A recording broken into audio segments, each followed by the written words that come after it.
evening, everyone.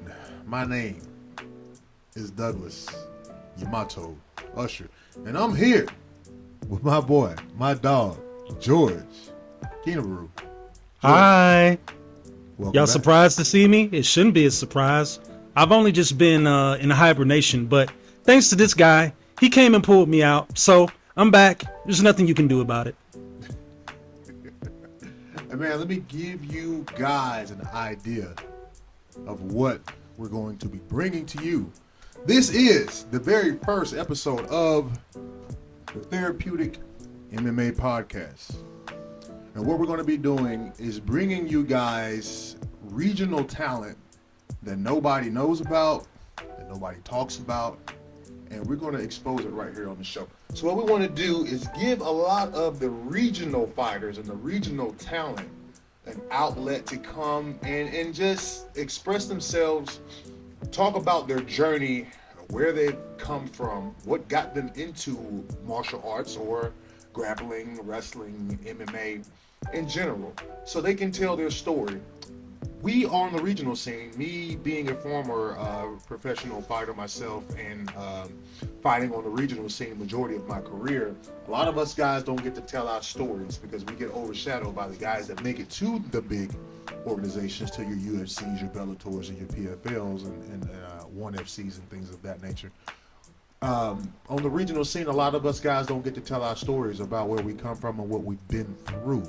So this podcast is mainly geared towards that, George. Mm-hmm. And you have a background in broadcasting already from back in the day, and a lot of people don't know is my second pro fight, George interviewed me.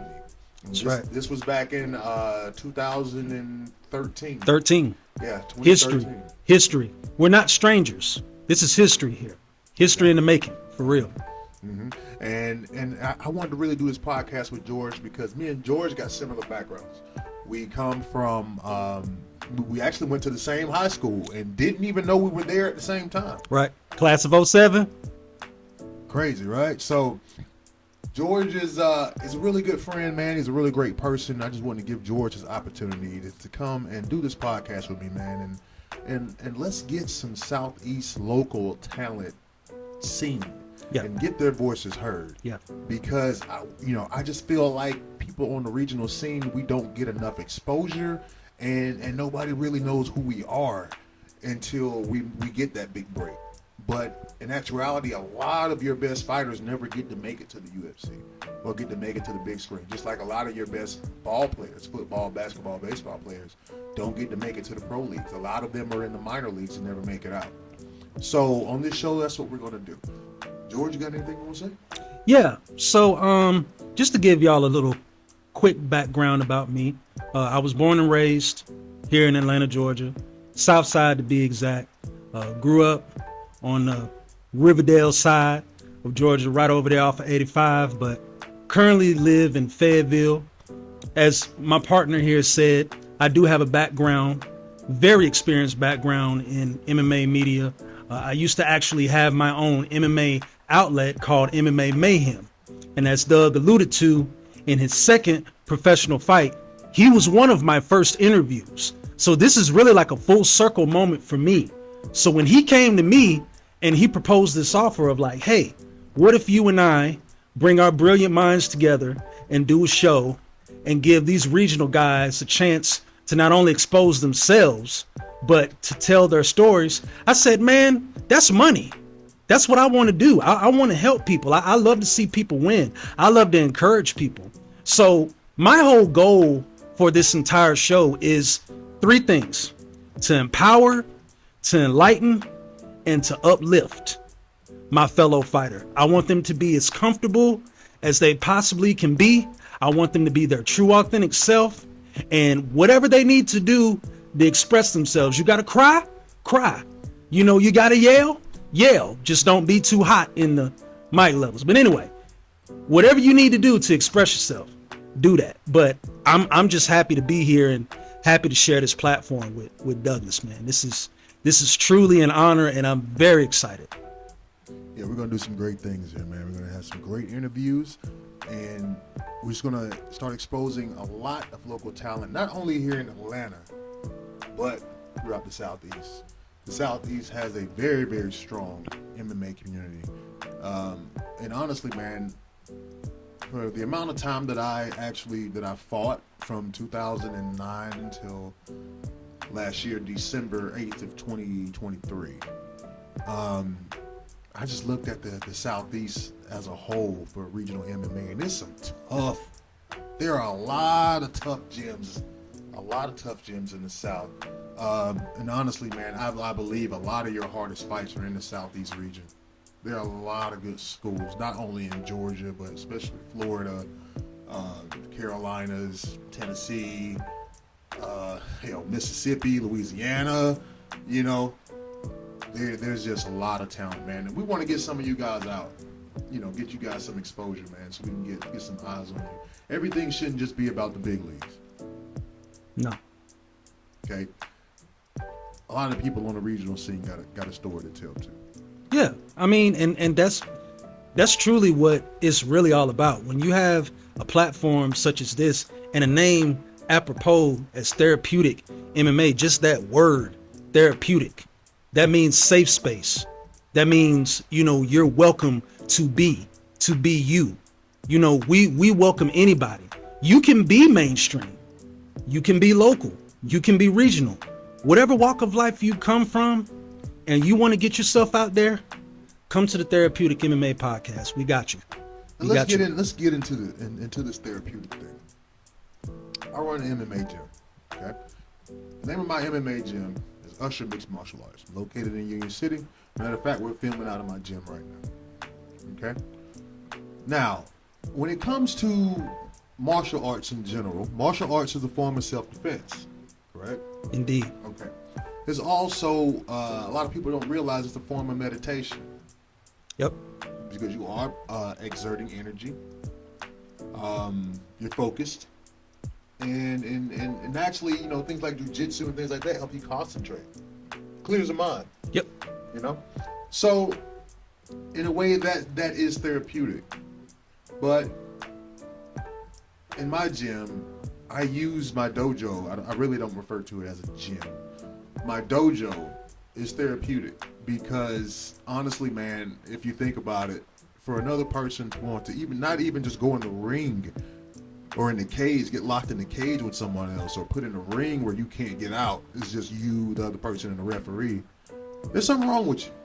You've been through some type of trauma in your life or something very, very stressful that's caused you to actually want to get in there and compete. But in actuality, you're in there fighting someone else that's trying to render you unconscious or actually hurt you. And so when I came to realize that some years back, I was like, man, you know what? There's something wrong with with a little bit of every one of us in these gyms and dojos and stuff. Something has happened to us. So when I start digging into people's backgrounds, I start finding out things that happened to them in their lifetime, in their childhood, in their adulthood, things like that. Or sometimes I'll get guys that walk through that door, people that walk through that door and they're lost. And they need this jiu-jitsu, boxing, Muay Thai, judo, wrestling, whichever one of it is, even if it's just cardio kickboxing. They need that for an outlet. Yeah. To get over whatever trauma or situation that they're going through. And it's not always something that's happened to them when they were young or school. Right. Or even adulthood. They could be getting out of a bad marriage. Yeah. Something like that. Maybe somebody close to them passed away. Mm-hmm. They lost their job. Something like that. And mentally they can't deal with the stress, so they turn to martial arts for an outlet. And let me jump in real quick. Mm-hmm. That's the beauty of what I love about MMA, because you just hit the nail right on the wood. It's a sense of release. You don't always have to channel that anger by punching a wall or throwing something across the room or whatnot. In a sacred place like this, people that have all that pent up anger and frustration, but they feel like they can't let it out, when they walk through these doors of Usher MMA, they understand that particular day, whatever they're practicing, at the end of the night, all of that stuff is going to be released. It's going to be left here. So that way, when they get home, they'll feel a sense of peace, and they don't have to carry that stuff that they brought with them with the day that they just had, whatever day they just had. You feel what I'm saying? Correct. Yeah, so what I like to do is at the end of the training session, I like to put on the prosperity meditation music, and we'll cut the lights off, and we'll sit up against the wall in an Indian style or a stretching position. And then the first thing we do is start off with the deep breathing to get everybody on one frequency. You understand? On one accord. And we get the breathing under control, and then I begin to talk and tell everyone, we're going to let everything go from the day. All the stress, all the trauma, all the strife, all the anger, all the frustration from the day, we're going to leave it right here in the gym. Because we come in the gym and we turn it on. Whether we're going hard in jiu-jitsu or we're going hard with the sparring or hard with the wrestling, we turn it on. But then when we leave here, we don't turn it off. Right. So we go back out of the door with the same stuff we brought in. We came in with. We don't leave it here. Right. Where you're supposed to leave it. Right. You understand? So that's why I do the meditation. Yeah. After the class, to bring you out of that. Yeah. So you feel refreshed when you walk out that door. And the first night I did that, I had about 3 or 4 of my students stand up when we got done with the meditation and cut the lights on. Man, I feel so much better. I had 3 people tell me that. Yeah. I didn't expect to hear that. Right.